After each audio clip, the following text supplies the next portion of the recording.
On vous souhaite la bienvenue à ériclateau.com. Aujourd'hui, on vous parle des jeunes gens d'affaires. Il y a quelques années, à la Chambre de commerce, il y avait un comité jeunesse. Finalement, les gens ont laissé tomber ça, ont parti Génération XYZ. Et là, depuis quelque temps, il y avait un rapprochement, il y avait même un projet de fusion. Finalement, il y a des gens qui n'ont pas voulu de ce projet-là. La Génération XYZ existe toujours.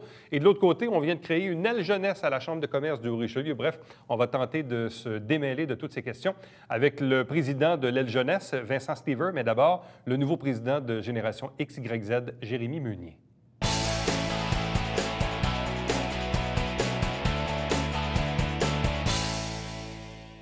Il y a quelques semaines, il y avait un projet de fusion en air concernant la génération XYZ et la Chambre de commerce du Richelieu. Il y a eu finalement une assemblée générale et finalement, il a été déterminé donc qu'il n'y a pas de fusion. Il y a eu même un changement au niveau de la direction du conseil d'administration de la génération XYZ. Avec nous, son nouveau président, Jérémy Meunier. Bonsoir et bienvenue. Merci.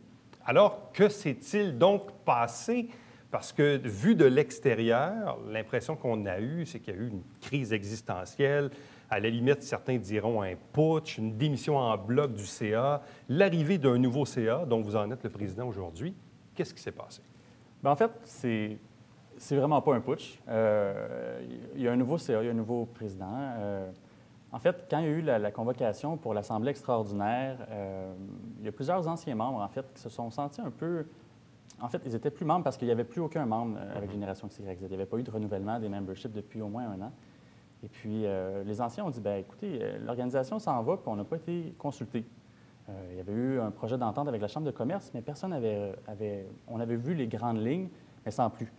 Donc, les membres n'avaient pas été consultés.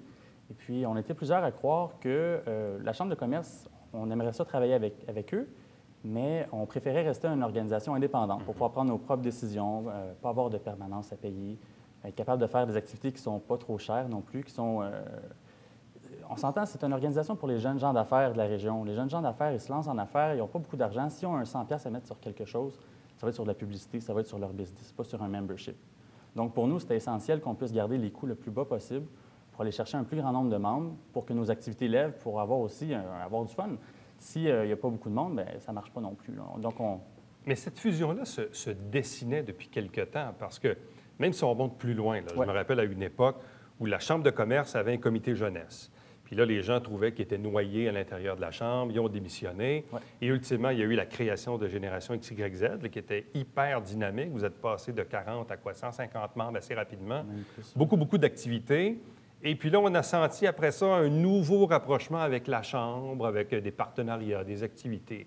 Donc, on sentait que ça s'en allait vers ça.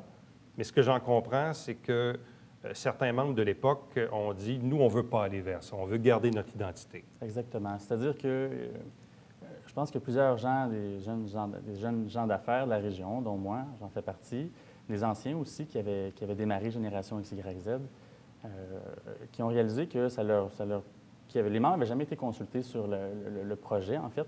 Ça avait été mis sur la table, mais il n'y avait pas eu de vote en tant que tel. Donc là, il y avait une assemblée extraordinaire pour parler puis entériner l'offre. Et puis, nous, on s'est présenté en disant, bien, on préférerait continuer de façon indépendante, tout en disant à la direction, à la présidence de la Chambre de commerce qu'on était prêts, qu'on voulait continuer à travailler avec eux, que ça nous ferait plaisir d'avoir des activités conjointes. Mais eux ont décidé d'aller dans un autre sens, puis c'est leur choix. Il n'y avait pas d'avantage à aller avec la Chambre, si ce n'est que de profiter de leur permanence, alors que vous n'en avez pas. Est-ce que ça, ce n'était pas un avantage en soi, ou si pour vous-même, c'est plus un handicap qu'un avantage? Ça peut être un avantage en soi. C'est sûr que en n'ayant pas de permanence, le CA est beaucoup plus actif. Ça demande beaucoup plus d'implication des membres du CA quand on n'a pas de permanence. Par contre, on n'a pas de coût. Donc, on est capable de garder nos activités à des prix qui sont très raisonnables, sinon gratuites.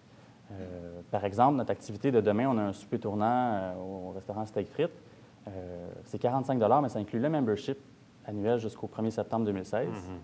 Ça inclut le souper, ça inclut les taxes, ça inclut le pourboire, puis ça inclut le vin. Donc, tout ça, pour 45 $, on a déjà vendu plus de 100 billets. Puis les derniers soupers tournants, les dernières activités de Génération XYZ avant notre venue, ça ne levait pas beaucoup de monde. Là, on sent qu'il y a un nouveau souffle, il y a une nouvelle énergie. Là. Sauf que cette Assemblée générale spéciale, donc, s'est soldée par la démission en bloc du CA. qui était présidé par Steve Dion, parce qu'en même temps, eux étaient porteurs de ce projet de fusion-là. Donc, à partir du moment où les membres le rejettent, le CA donc, a démissionné. Donc là, vous avez un tout nouveau conseil d'administration? Exactement. En fait, on a encore un des anciens qui est encore avec nous, Jesse. Sinon, pour les autres, ce sont des nouveaux membres qui sont sur le CA. On a des gens qui sont issus d'un peu de tous les milieux. C'est sûr que, en fait, moi, quand je suis arrivé, j'avais été pressenti comme président, j'étais intéressé par le poste. Steve Dion avait été averti d'ailleurs au moins une semaine avant. Et puis, moi, la première chose que j'ai dit, c'est écoutez, j'aimerais ça que les anciens restent. J'aimerais ça que vous soyez là. Il y avait plusieurs vacances sur le CA, donc c'était possible d'amener des nouvelles personnes, d'amener un nouveau dynamisme, une nouvelle énergie, tout en gardant l'expérience des anciens. Eux ont décidé de démissionner en bloc, en quelque sorte. Ils nous ont mis un peu des bâtons dans les roues pour le processus, mais au final, on a un nouveau CA avec un ancien. Mais on est quand même... Et là, vous avez combien de membres en règle maintenant? En fait, tout ça, ça va se faire comme la prochaine activité, notre première activité, comme avec le nouveau CA. Ça va vous permettre de renouveler le membership. Ça renouvelle notre membership. Mais on s'entend que déjà demain, on a une quarantaine de membres actuellement. Demain, on va avoir à peu près 70-75 nouveaux membres aussi qui vont être, qui, en venant au souper, vont devenir membres de Génération XYZ. Donc, on parle d'environ 125 membres qui vont être en règle demain. Donc, vous devriez être aux alentours de 125 membres. Oui, c'est ça. Donc, déjà, notre première activité, on est à peu près 125 membres. Puis, c'est notre première activité, on avait des places limitées. Déjà, là, les gens qui nous appellent, on leur dit qu'on n'a plus de place là, pour le souper. Mais ce que je comprends de vos propos, c'est que vous désirez continuer de collaborer avec la Chambre, ce qui était déjà le cas avant, mais de façon indépendante, c'est-à-dire en préservant votre identité. Là. C'est évident que nous, on aimerait ça continuer à collaborer avec eux, mais en même temps, ils ont pris la décision de former leur propre aile jeunesse. Est-ce que ça devient un irritant pour vous? Bien, c'est évident qu'on s'entend. Le rôle d'une aile jeunesse puis d'une jeune chambre de commerce, c'est exactement. C'est la même affaire. C'est la même affaire. On s'entend que c'est un peu. C'est comme une compétition, mais nous, on ne le voit pas comme ça parce que on sait que, nous, notre membership, il soit gratuit avec certaines activités ou de 25 $. C'est pas un 100 $. Nos activités ne coûtent rien ou sont très peu chères. Les jeunes viennent pour faire du networking, pour rencontrer des nouveaux entrepreneurs de la région. Puis ça lève. On le voit avec notre première activité. Notre CA est hyper actif. On a plusieurs activités dans le pipeline aussi qui s'en viennent, qu'on va annoncer dans une activité de lancement. C'est sûr que l'aile jeunesse, elle, peut faire la même chose s'ils le désirent. Nous, on est prêts à travailler avec eux, mais on veut quand même garder notre indépendance comme organisation puis faire nos propres activités. Et là, est-ce qu'il pourrait se produire, dans le fond, où des gens de chez vous pourraient être membres aux deux places? Techniquement, c'est possible? Techniquement, c'est possible. Puis, je veux dire, c'est libre à eux. Nous, on pense que la jeune chambre de commerce, son avantage en soi, c'est que, le membership est gratuit ou pas très cher. Ensuite de ça, une jeune chambre de commerce, contrairement à une chambre de commerce, ce n'est pas des gens qui sont là depuis 25-30 ans. Donc, quand une nouvelle personne arrive, un nouveau membre arrive à une activité, on est tous pas mal nouveaux de toute façon. Donc, quand un nouveau arrive, ça va être facile de l'intégrer avec nous, de l'amener avec nous, puis de le faire connaître. Donc, il n'y a personne, il n'y a pas de clic. Souvent, les gens disent, la chambre de commerce, la clique d'un, la clique de l'autre. Puis, il y a toujours des petites guéguerres, parce que ça fait longtemps, c'est une organisation qui est là depuis longtemps, puis pour le meilleur et pour le pire. Mais nous, en tout cas, quand les nouveaux arrivent, c'est sûr qu'ils sont intégrés facilement. Et puis, ça permet de faire connaître leur entreprise rapidement, puis de créer de nouveaux contacts d'affaires. Quelle est la différence entre les jeunes gens d'affaires et les gens d'affaires un peu plus vieux, un peu plus établis? Parce qu'on est tous un peu de notre génération. Moi, souvent, je me plais à dire qu'il n'y a pas une génération qui est mieux ou pire que l'autre. Là, on est de notre génération. Votre génération, en quoi elle est différente? Génération XYZ, c'est pour les jeunes gens d'affaires jusqu'à 35-40 ans. Donc, c'est quand même des jeunes, des plus vieux jeunes. C'est pas que des jeunes de 18-25 ans. Là. Ça, c'est ça de 35 à 40. C'est ça, c'est ça. Comment je peux dire ça? La jeune chambre de commerce, c'est des gens qui souvent vont démarrer en affaires. Ce pas des entreprises qui sont établies depuis de nombreuses années. Donc, les enjeux, les défis ne sont pas les mêmes que pour les entreprises qui sont établies depuis longtemps. Souvent, c'est des petites PME, c'est des start-up, c'est des travailleurs autonomes. C'est beaucoup des gens, on a des notaires, des avocats, des agents d'immeubles, on a des gens qui travaillent en finance, on a je veux dire, ils proviennent de différents milieux, mais souvent, ils travaillent avec des petites équipes.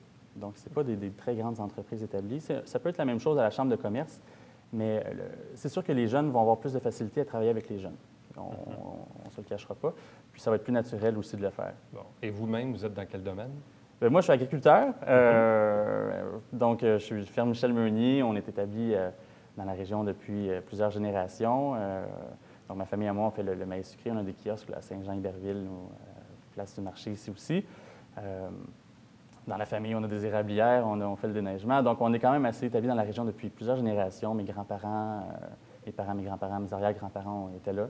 Donc, c'est sûr que c'est pas... Moi, je ne vais pas vendre beaucoup plus de douzaines de maïs en faisant ça aujourd'hui, mais pour moi, je trouvais ça important que quelqu'un soit là, qui soit disponible pour prendre le poste, puis être capable de l'amener à un niveau supérieur. Puis c'est ce qu'on est en train de faire là, avec une nouvelle énergie. Et à l'intérieur de votre propre famille, est-ce que vous sentez des différences dans l'approche?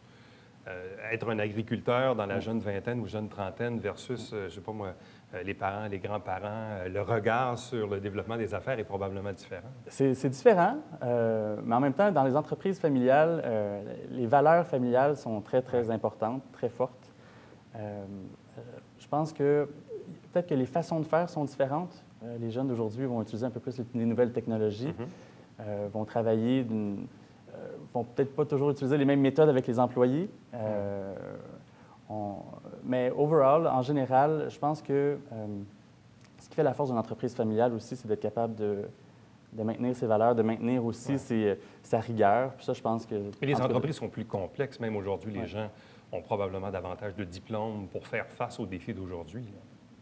Oui, moi j'en suis. J'étais à l'université longtemps. Pourtant, ce n'est pas ça qui va faire en sorte que je vais être un meilleur entrepreneur, un meilleur gestionnaire. Je veux dire, oui, ça fait de moi un meilleur gestionnaire, mais est-ce que j'avais besoin de ça pour vendre un peu plus de maïs? Ça ajoute, ça ajoute, comme on dirait, une corde à mon arc. Mais en soi, je pense que c'est surtout de... Bon, on pourrait parler d'éducation longtemps, mais je pense que oui, les jeunes sont plus scolarisés. Ça leur donne des nouveaux outils.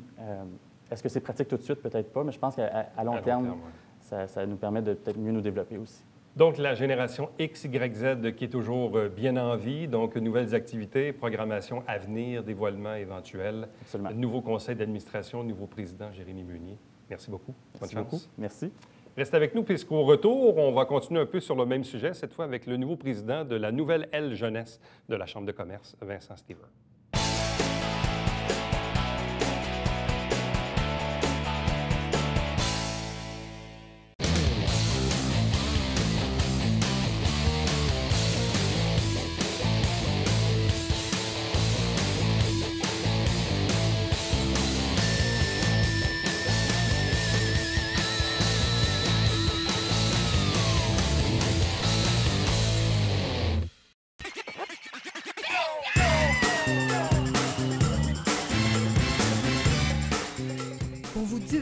Dans le confort de votre foyer. Télébingo, TVHR, tous les dimanches matins, 9h30, avec votre meneur de jeu, Alain Rameau. C'est un rendez-vous.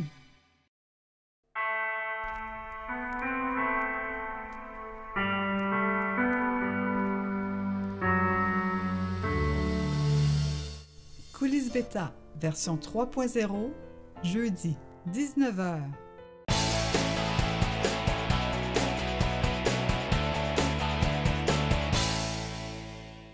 Au cours de cette émission, on parle beaucoup de l'apport des jeunes gens d'affaires. Il y a quelques instants, on recevait Jérémy Meunier, qui est le nouveau président de Génération XYZ. Il y a eu quelques semaines, il y avait une assemblée générale spéciale, comme on vous l'a dit tantôt, et finalement, il y avait un projet de fusion ou davantage de collaboration avec la Chambre de commerce, visiblement qui n'a pas plu à une masse. Ces gens-là, donc, ont décidé de maintenir l'organisme, mais pendant ce temps-là, il y a une aile jeunesse qui est en train de se forger du côté de la Chambre de commerce du Richelieu. Avec nous pour nous en parler, Vincent Stever. Bonsoir et bienvenue. Bonsoir, merci de me recevoir. Ça fait plaisir. Alors, qu'est-ce qui s'est donc passé? En fait, il y avait sur la table une proposition pour que Génération XYZ devienne l'aile jeunesse de la CCIHR. Il y a eu une certaine masse de membres qui n'étaient pas d'accord avec cette proposition-là qui a été mise sur la table. Donc, étant donné que ça a été voté, il y a eu quand même une aile jeunesse qui s'est forgée pour la CCIHR, tout simplement. Bon. Est-ce que je comprends ou est-ce que je constate que c'est deux façons de voir les choses? C'est-à-dire qu'il y en a qui voient, et Jérémy nous le disait tantôt, nous, on veut, On dit, bon, il y a des jeunes gens d'affaires qui n'ont pas beaucoup de sous, qu'on ne veut pas avoir un membership qui coûte très cher, des activités qui ne coûtent pas cher. On veut garder notre identité. De l'autre côté, l'argumentaire que vous aviez pour fusionner avec la Chambre, c'était quoi? Qu'est-ce qui vous a séduit dans le fondement de l'aile jeunesse de la Chambre versus le projet de rester avec Génération? Bien, je pense qu'à la base aussi, la vision là-dessus reste la même, c'est-à-dire qu'effectivement, quand on est un jeune entrepreneur ou un jeune professionnel, le côté du budget est quand même assez présent. Donc, la vision reste la même, soit d'avoir des activités qui sont pas chères, qui sont abordables. Le but, c'est d'être accessible aux jeunes entrepreneurs. Je pense que la vision qui est intéressante avec la CCIHR, c'est qu'on veut vraiment faire le pont entre les jeunes entrepreneurs et les entrepreneurs plus chevronnés, plus aguerris de la région. On en a beaucoup dans la région, des entrepreneurs qui ont des entreprises qui sont bien installées. Il y a plus de 500 membres là, à la CCIHR. Je pense que de faire le pont entre les générations, de travailler ensemble, ça devient une plus-value, justement, de pouvoir faire augmenter la qualité de vie des jeunes entrepreneurs de la région. Qu'est-ce qui est différent maintenant versus il y a 15 ans? Je m'explique. Il y a une quinzaine d'années, il y avait un comité jeunesse à la Chambre de commerce. Oui. Les gens qui étaient là se sentaient un peu noyés à l'intérieur de la Grande Chambre. Et ultimement, il y a eu la création de Génération XYZ depuis quoi? 4-5 ans? 5 ans, oui. Bon, 5 ans. D'ailleurs, et tu étais dans Génération XYZ. Bon. Qu'est-ce qui est différent maintenant versus il y a 15 ans? Est-ce qu'on vous offre des garanties à l'effet que l'aile jeunesse ne sera pas noyée dans le mouvement de la Chambre? Et moi, je pense que c'est quelque chose personnellement que je ressens. Moi, j'ai démarré mon entreprise en 2002, donc ça fait déjà 13 ans. Effectivement, c'était très différent comme perception, la relation entre les jeunes entrepreneurs et les entrepreneurs un petit peu plus âgés de la Chambre de commerce. Ça a beaucoup changé. Bon, en 10 ans, il y a beaucoup de choses qui ont changé. Je n'ai jamais senti aujourd'hui autant d'ouverture, d'écoute puis d'enthousiasme de la part de la Chambre et des membres aussi de la Chambre à travailler avec les jeunes. Donc, je pense que ça, c'est quelque chose qu'on perçoit tout de suite en regardant justement la façon dont l'ouverture est sur la table pour justement travailler avec les jeunes entrepreneurs. C'est une très grosse différence entre maintenant et il y a 10 ans. Est-ce que le fait de... Parce que la Chambre, on le sait, a une permanence, oui. Ce qui n'est pas le cas de l'autre organisme.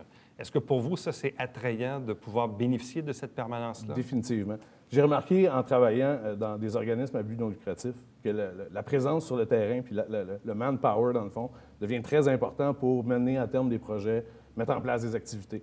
Puis le fait que la Chambre de commerce, la CCIHR, ait une permanence, un directeur général en ce moment qui est très enthousiaste, très allumé, un personnel qui travaille très fort, ça peut faire une très grosse différence pour une aile jeunesse. Bon. Au niveau des coûts, est-ce que le membership pour les gens de l'aile jeunesse est moins cher que le membership d'un autre membre? Il y a une différence de prix? Tout à fait. Le membership qui a été mis en place, encore dans le but d'avoir une vision d'accessibilité, est à 50 $ en ce moment pour les jeunes entrepreneurs. Donc, les gens de moins de 35 ans qui sont intéressés à joindre l'aile jeunesse, qui sont propriétaires de leur entreprise ou présidents d'une entreprise, peuvent joindre l'aile jeunesse pour 50 $ par année. C'est la même vision qu'on va avoir pour ce qui est de l'organisation des activités. Donc, on va faire des activités qui sont accessibles. Bon. Avant le projet de fusion, il y avait quand même déjà eu un rapprochement avec la Chambre. Il y avait depuis des activités, un an, oui. Depuis un an. Oui. Il y avait des activités conjointes. Oui. Je pense qu'il y avait d'autres trucs également, là, ou des abonnements hybrides. Des abonnements hybrides, des trucs comme ça. Des trucs comme ça.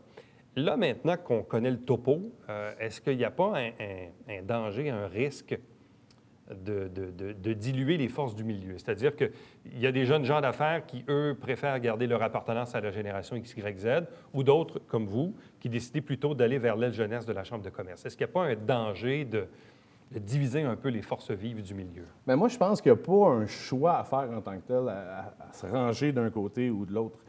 Comme n'importe quelle jeune personne en affaires, on veut participer quand même à un certain nombre d'activités. On veut pas juste être dans une chambre de commerce, mais possiblement dans plusieurs chambres de commerce. On veut joindre des groupes de jeunes entrepreneurs. Donc, de multiplier les possibilités de faire du réseautage, de créer des contacts d'affaires, c'est pas une mauvaise chose non plus, là, en soi. Est-ce que vous allez continuer à collaborer? Parce que Jérémy Meunier nous disait tantôt que je pense qu'il y avait déjà eu des discussions avec Stéphane Legrand, parce que ce qu'il me disait tantôt, c'est que l'idée, c'était de continuer quand même à avoir des activités conjointes. Est-ce que ça, c'est possible? Est-ce que c'est pensable? Bien, en ce moment, c'est sûr que la priorité, c'est de mettre en place les activités de l'aile jeunesse. Là, on a un comité de 18 personnes qui sont des jeunes entrepreneurs. On a même des très jeunes, parce qu'il y a aussi un volet scolaire qui est très intéressant aussi à utiliser. Donc, c'est pas juste des jeunes entrepreneurs, on a des jeunes professionnels, mais pour moi aussi, il y a des futurs jeunes entrepreneurs. Donc, on veut faire des activités pour tous ces gens-là. On a un comité de 18 personnes qui est très varié justement dans les sphères, soit même scolaires ou professionnelles ou même industrielles, qui fait en sorte que notre priorité, c'est premièrement, regarder en avant, de voir c'est quoi le calendrier d'activité, puis de regarder chez nos membres qu'est-ce qui sont les formations, les ressources, puis les activités à faire. Donc, l'idée, c'est pas d'entamer, disons, je voyais dans le Canada français, on dit qu'il n'y a pas de guerre en ce moment entre les deux organismes. C'est pas l'objectif. Non. Mais il en reste pas moins que cette Assemblée générale spéciale a quand même laissé, disons, des petites séquelles au niveau relationnel. Bien, c'est sûr qu'il y a une décision qui a été prise de ne pas se joindre. Donc, évidemment, le message qui est passé, c'est de ne pas joindre les forces directement. Ce que ça fait, c'est que pour arriver quand même aux fins, l'objectif et notre mission à la CCIHR, c'est quand même de mettre en place le calendrier et tout ça. C'est ça la priorité. Oui, je comprends. La guerre de n'importe quel organisme, deux organismes, ça n'a aucune utilité. Donc, je pense que dans aucun des deux organismes, il y a un objectif qui colle à ça.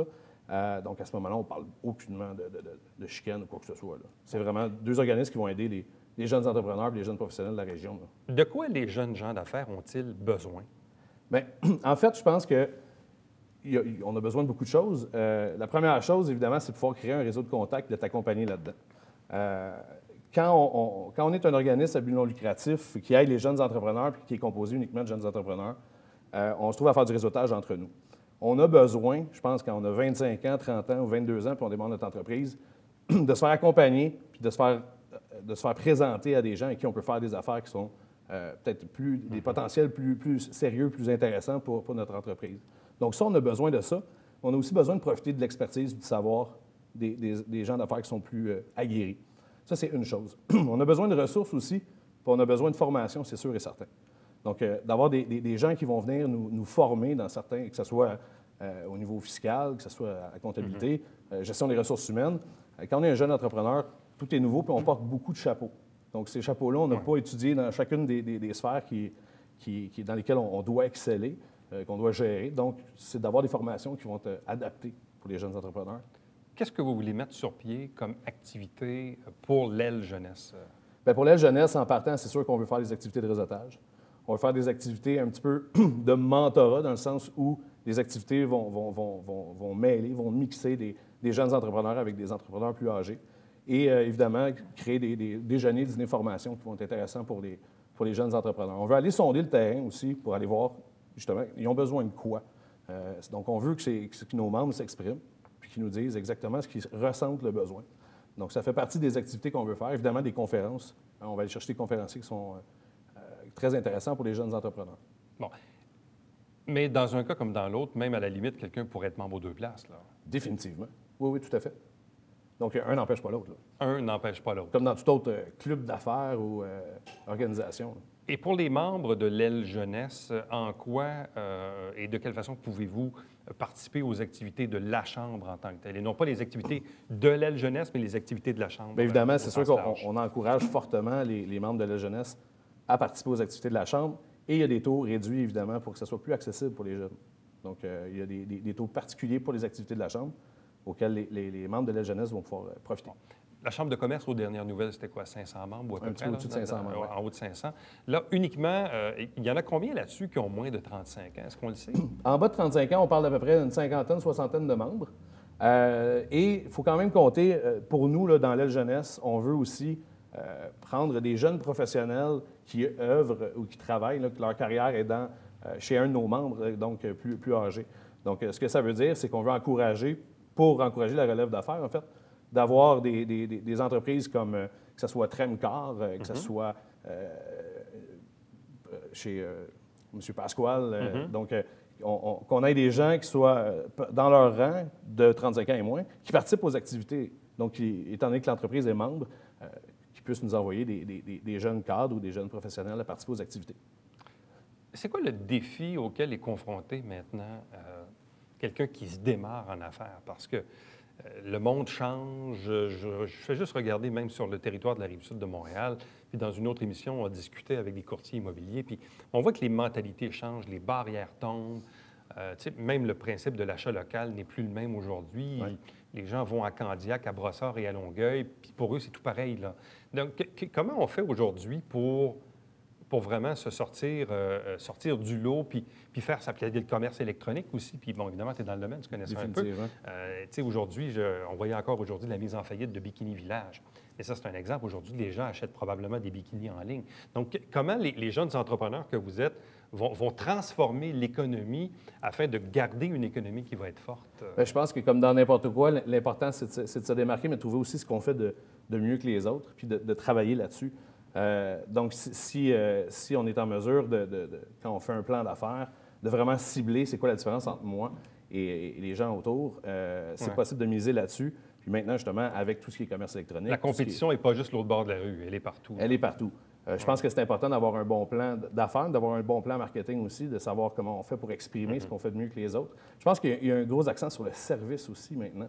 Je pense que c'est la clé du succès. C'est aussi la clé du succès. Donc, de pouvoir miser sur ce qu'on fait de mieux, toujours en gardant en tête d'offrir le meilleur service possible, c'est ça qui fait souvent une grosse différence. Vincent Stever, merci beaucoup. Ça fait un plaisir. Bonne chance. Merci. Reste avec nous. Au retour, le Bavière quotidien.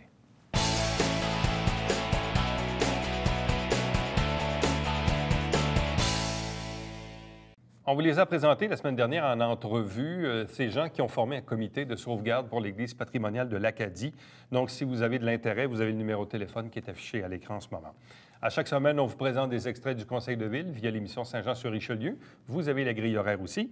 N'oubliez pas le Télébingo, tous les dimanches matin, 9h30 en direct, 3 500 $ en prix. Il y a une trentaine de dépositaires dans la région pour acheter vos livrets. Pour connaître la liste, tvhr9.com ou 358-1912. Et si vous désirez me joindre directement durant la semaine, Éric Latour en un mot, à commercial tvhr9.com. Prochain rendez-vous demain. Bye-bye.